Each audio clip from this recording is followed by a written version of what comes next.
केकरा के लिए पढ़े भैया? दूसरे को दे देंगे? आप अपने लिए पढ़े यहाँ पे? तो पढ़ने लिखने का अर्थ ऊंचाई पे जाने का मतलब होता है त्याग करना, करुणा का भाव आना। आप देखिएगा जितने बड़े भगवान लोगों को देखिएगा बड़ा प्रेम से बतियाएंगे।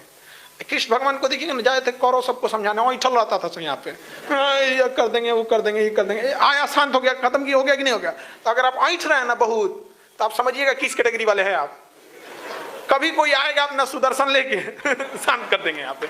इसलिए घमंड मत कीजिएगा प्लीज। देखिए घमंड जो होता है ना, ये घमंड एक पेड़ है, वृक्ष है, लेकिन हर वृक्ष का कोई ना कोई जड़ होता है। उसी तरह घमंड रूपी पेड़ का जो जड़ होता है वो होता है गुस्सा। गुस्सा होता है, क्रोध।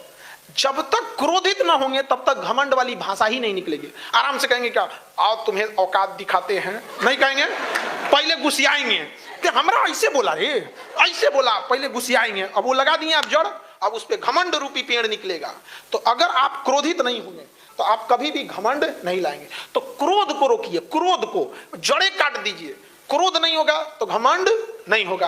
अहंकार, रावण अहंकार त्याग रहा था। अरे भैया पेड़वा कई घड़ी काटोगे फिर जड़ रहेगा निकले, ओकरा गुस्से ज्यादा आता था, ओकरा गुस्सा ज्यादा था, लड़ गया हनुमान जी से।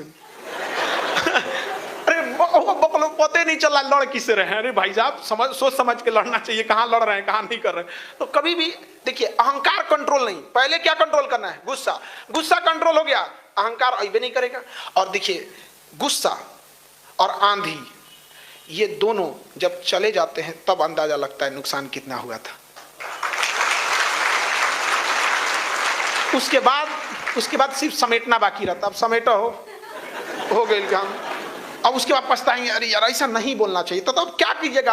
एक बार आपके मुंह से निकल गया उस तरह की वाणी, तो अब आप कुछ नहीं कर सकते हैं। यहाँ समझ आ कि नहीं आ गया आप पे? और जीवन में कई बार आप लोगों से भी गलती हो जाती है, कभी किसी से उदंड बात कर दिए, कभी कुछ हो गई, तो ठोकर खाने से सीख लिया कीजिए और कोशिश कीजिए कि दूसरों के ठोकर से भी कुछ सीखे। वरना अपने ठोकर खाते खाते सीखेंगे तो ये जन्म तो ठोकरे खाने में खत्म हो जाएगा। तो सीखेंगे कब यहाँ पे? तो जो बड़े बुजुर्ग आपसे जो बड़े लोग हैं, ये लोग अनुभवी हैं, इन्होंने